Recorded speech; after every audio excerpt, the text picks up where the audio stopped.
Hi viewers, welcome to our channel. ప్రస్తుతం మనతో పాటు senior journalist Damoh Bala sir వారితో మాట్లాడదాం.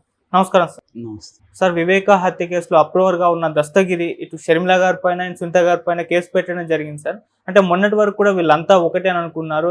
దస్తగిరి కూడా జగన్మోహన్ రెడ్డి గారికి వ్యతిరేకంగా కూడా ఉండే. ఇప్పుడు సడన్ గా చూస్తే వీళ్ళిద్దరిపైన కేసు పెట్టాడు. అసలు ఏం కేసు పెట్టాడు, ఎందుకు సార్, అసలు ఏం జరిగింది? దస్తగిరి ఈ మధ్య అతను ఒక రాజకీయ నాయకుడు అయిపోయాడు. ఎందుకంటే ఎలక్షన్లో జగన్కి పోటీగా పులివెందుల నుంచి పోటీ చేస్తున్నాడు. సో అదే మామూలుగా మన ఇండియన్ రాజకీయాల్లో ఏంటంటే క్రిమినల్స్ ప్రమోట్ అవుతుంటారు రాజకీయ నాయకులుగా, హంతకులు కూడా రాజకీయ నాయకులుగా అవుతుంటారు. అది జనరల్గా అయితే నార్త్ ఇండియాలో చాలా ఎక్కువ ఉంటుంది. యూపీ, బీహారు ఇలాంటి చోట్ల చాలామంది వాళ్ళే కనిపిస్తారు. ఈ మధ్య కూడా అట్లాంటి ఒక అతను ఉత్తరప్రదేశ్లో చనిపోయాడు. ఆయన 5 సార్లు ఎమ్మెల్యేగా గెలిచాడు. సో అలాంటివి ఎక్కువ నార్త్లో ఉంటుంది, మనకు సౌత్లో కొంత తక్కువ ఆ రకంగా తీసుకున్నప్పుడు. కానీ ఈ మధ్య సౌత్లో కూడా ఇలాంటి వాళ్ళని ప్రోత్సహిస్తున్నారు. యాక్చువల్గా అది నిజానికి జేబీఎం పార్టీ అతను చేయకూడదు. నిజానికి అతను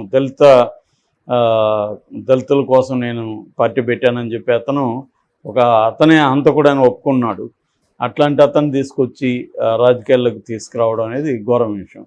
అతను ఇద్దరిని అలాగే చేశాడు. ఇక్కడ వివేకానంద రెడ్డి చంపిన దస్తగిరిని తీసుకొచ్చాడు, అక్కడ జగన్ మీద హత్యా ప్రయత్నం చేసిన అతన్ని కూడా తీసుకొచ్చాడు. నిజానికి ఒకటేమో హత్యాయత్నం కేసు, ఇంకొకరిదేమో హత్య కేసు. సో కానీ మన రాజకీయాల్లో అన్ని రకాలు నడుస్తుంటాయి. అతను కన్విక్టెడ్ కాదు కాబట్టి అతను చలామణి అవుతుంటుంది.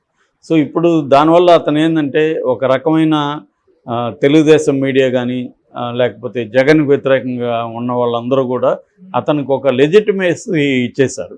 అతను అంత కూడా చూడడం మానేసి ఇతని వల్ల జగన్కి నష్టం కాబట్టి ఇతన్ని మనం హైలైట్ చేద్దాం అన్న ఉద్దేశంతో అతన్ని సార్ అంటూ గంటలు అతనితో ఇంటర్వ్యూలు చేయడం, అతను తానేదో గొప్ప హిమాలయాలు ఎక్కువచ్చినట్టుగా అతను గొప్ప ఘనకార్యం చేసినట్టుగా మొత్తం ఎట్లా వెళ్ళాము, ఎట్లా చంపాము, ఎవరు ఫస్ట్ గుండెల మీద కూర్చున్నారు, తర్వాత నేను ఎలాగా ఫస్ట్ చేయి మీద గొడ్డలు వేసి నరికాను, ఇదంతా అతను ఒక థ్రిల్లర్ సినిమా, క్రైమ్ థ్రిల్లర్ చెప్పినట్టుగా చెప్తున్నాడు.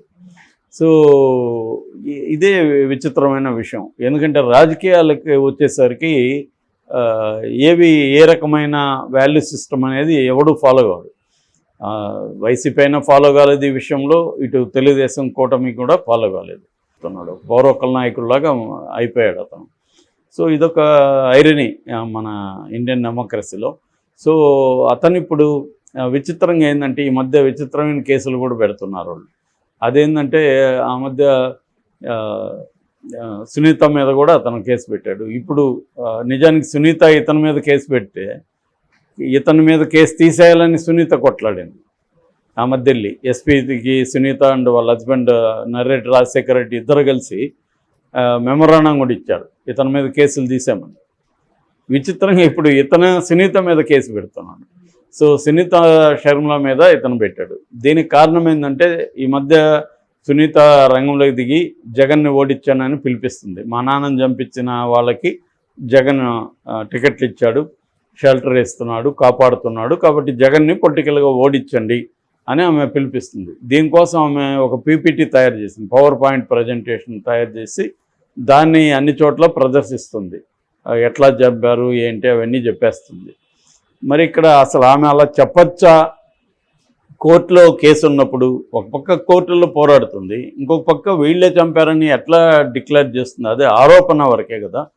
నేను ఆరోపిస్తున్నాను, దీన్ని కోర్టులు తేల్చాలనేది ఆమె మాట్లాడాలి. అట్లా మాట్లాడట్లేదు ఆమె, వీళ్ళే చంపారని చెప్తుంది. సో మరి వాళ్ళే చంపినారని చెప్పడానికి ఈమెకి హక్కు ఉందా అనేది ఇక్కడ మేజర్ క్వశ్చన్.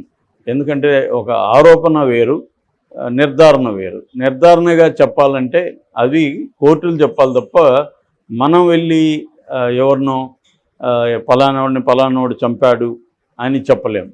చంపాడని ఆరోపిస్తున్నారని చెప్పచ్చు. సో అలీజిడ్లీ అంటారు అందుకని. సో అది పోయింది. ఎప్పుడైతే అది పోయిందో దాంతో నేను అప్పుడు ఇంతకుముందు కూడా చెప్పాను, ఇది వైసీపీ మరి కేసులు పెట్టట్లేదా, వీళ్ళ మీద కోర్టుకు వెళ్ళలేదా అనేది కూడా అన్నాను నేను. షర్మిల కూడా ఇప్పుడు ఆరోపిస్తుంది. ఓపెన్గా అవినాష్ రెడ్డి హంతకుడు అని ఆరోపిస్తుంది. సో దానికి వాళ్ళ దగ్గర ఏం ప్రూఫ్ లేదు, నిజానికి సిబిఐ దగ్గర ఏం ప్రూఫ్ లేదు. అందుకని అతన్ని అక్యూజన్ నెంబర్ 8గా పెట్టారు. అతనే మెయిన్గా క్యాండిడేట్ అయితే కాదు కదా సిబిఐ ప్రకారం కూడా. ఆమె ఏం చెప్తుందంటే సిబిఐ చెప్పినట్టే చెప్తున్నా. సిబిఐ చెప్పినట్టు చెప్తే దస్తగిరిని ఎందుకు దస్తగిరి A4, దస్తగిరి చంపాడని చెప్పాలి కదా ఆమె. అట్లాగే మిగతా వాళ్ళ పేర్లు చెప్పాలి కదా. అదేమి ఆమె చెప్పట్లేదు, ఆమె ఓన్లీ ఇదే చెప్తుంది. అయితే విచిత్రంగా వైసీపీ వాళ్ళు ఎవరో కూడా కంప్లైంట్లు ఇవ్వలేదు, దస్తగిరి ఇచ్చాడు. దస్తగిరి ఇస్తాడని ఎవరు ఊహించలేదు. ఎందుకంటే దస్తగిరి ఎనిమి ఎవరు? జగన్. షర్మిల సునీతకి ఎనిమి ఎవరు? జగనే. మరి ఇది జగన్ మీద వీళ్ళు పోరాడుతుంటే వీళ్ళ మీద ఇతను ఎందుకు పెట్టాడు అంటే అతని ఆర్గ్యుమెంట్ ఏంటంటే ఈ కేసు వల్ల నా వ్యక్తిగత ప్రతిష్టకు భంగం కలుగుతుంది, నేను ఎన్నికల్లో నిలబడుతున్నాను, నా విజయ అవకాశాల మీద ఇది ప్రభావం చూపిస్తుంది అనేది మాట్లాడతారు. నిజానికి వాళ్ళు దస్తగిరి చంపారని దస్తగిరి పేరు ఎక్కడా తీయలేదు.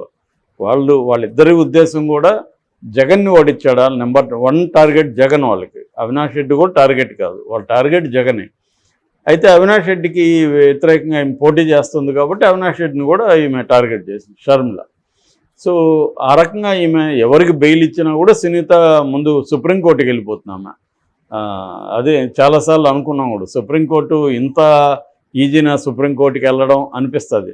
మనలాంటి వాళ్ళు సుప్రీంకోర్టుకి వెళ్ళాలంటే మినిమం కొన్ని లక్షలు లేనిది వెళ్ళలేరు. ఒక అపీరెన్స్కి అక్కడ మినిమం అంటే 10 lakhs 15 lakhs తీసుకునే అడ్వకేట్స్ బోల్డ్ మంది ఉన్నారు. సో అట్లాంటిది ఆమె టాప్ లాయర్ అయిన మన లోద్రా, సిద్ధార్థ లోద్రా ఆమె అడ్వకేటు. ఆమె సిద్ధార్థ లోద్రాని పెట్టుకుందంటే ఆయన ఒక అపీరెన్స్కే 50 లక్షల నుంచి ₹1 కోటి పైన తీసుకుంటాడని చెప్తారు.